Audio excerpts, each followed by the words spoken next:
presidente Jair Bolsonaro conversou com cidadãos ao sair do Palácio da Alvorada pela manhã.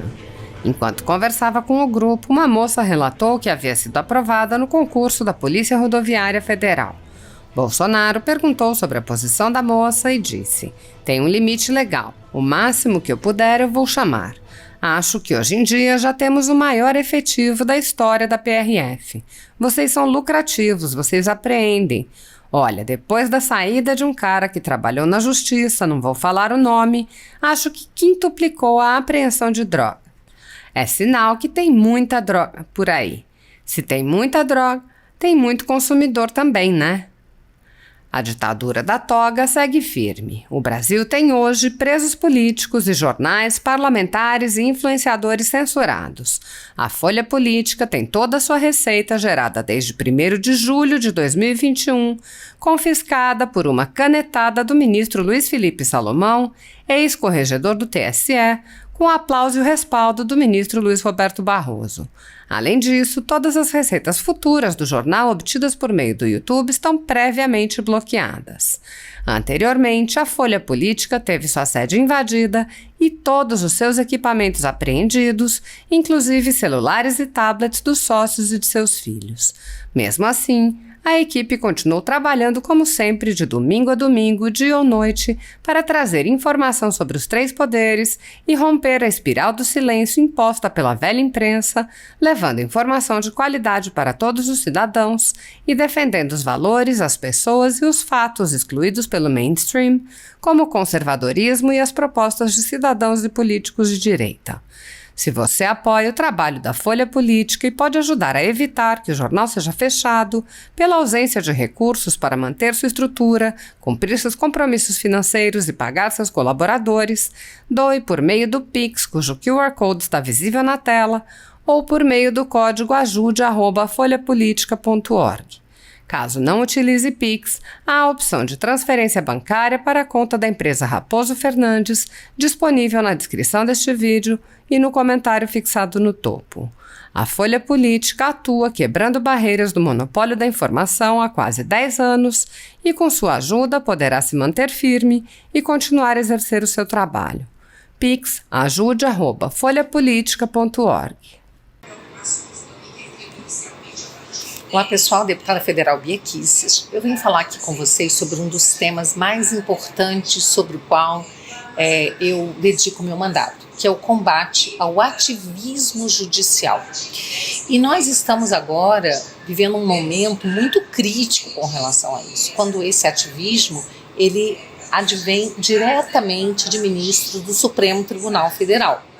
Somente esses últimos dias nós tivemos 2 exemplos muito graves de ativismo. O que é o ativismo? O ativismo é quando o juiz ele se substitui ao legislador e, ao invés de simplesmente fazer o seu papel de aplicar a lei, ou no caso até do Supremo, a Constituição, ao caso concreto, aos processos sobre os quais o juiz se debruça, que chegam ao juiz mediante provocação de uma parte interessada, o juiz começa a falar e decidir sobre questões políticas que não estão nos autos. Então nós tivemos essa semana o ministro Gilmar Mendes, numa entrevista, numa declaração, dizer o seguinte, que é preciso dizer isso de maneira muito clara. O Exército está se associando a esse genocídio.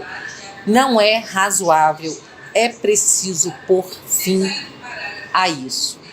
Então, a gente fica pensando assim, de que genocídio, em primeiro lugar, o ministro está falando, né? Porque nós vivemos nos últimos governos um genocídio, aí sim, verdadeiro, de jovens, né, de negros, de pessoas pobres, que têm sido assassinadas, e não só negros e pobres, mas toda a sociedade, que realmente nessas camadas mais pobres da sociedade aumenta a violência, né? Mas pessoas de todas as camadas sociais, de todos os níveis intelectuais, de todas as profissões, têm sido vítimas, sim, de assassinatos, 60 mil pessoas por ano, sem que o Estado tenha sido capaz de proteger essas pessoas. Aí a gente pode falar de genocídio, mas no governo atual, que genocídio é esse? Quem é que está cometendo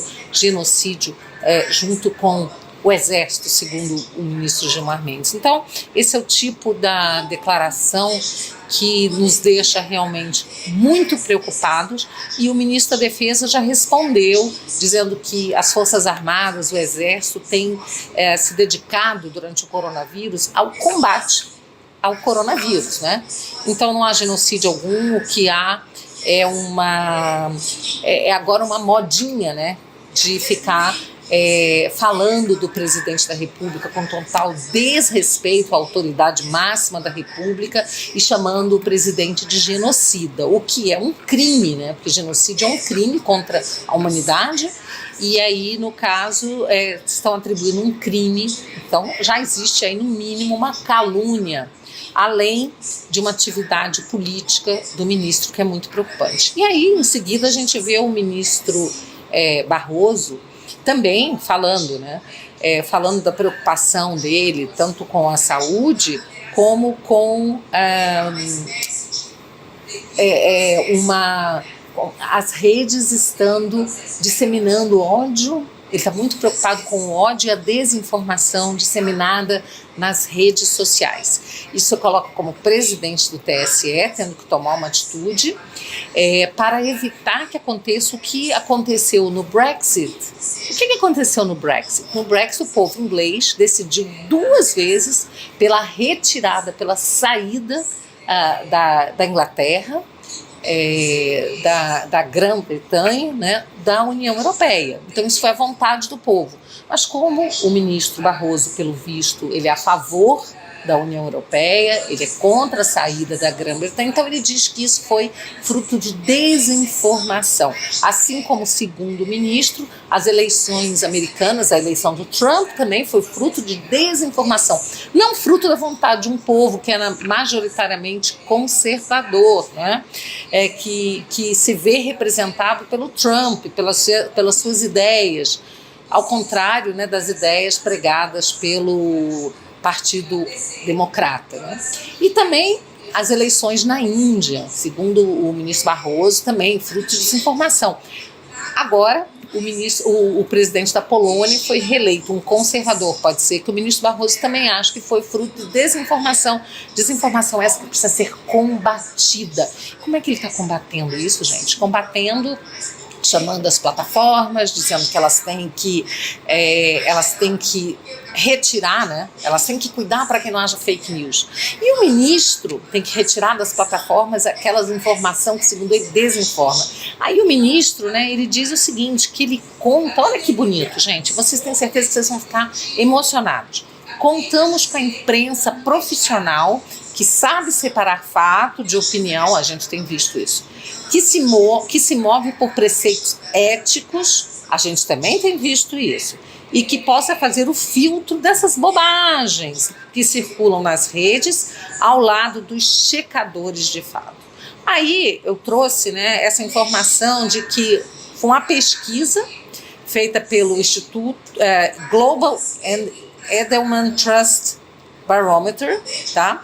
É um estudo feito por eles em 2018, disse o seguinte, que a imprensa, tá? A imprensa, ela é a instituição menos confiável globalmente.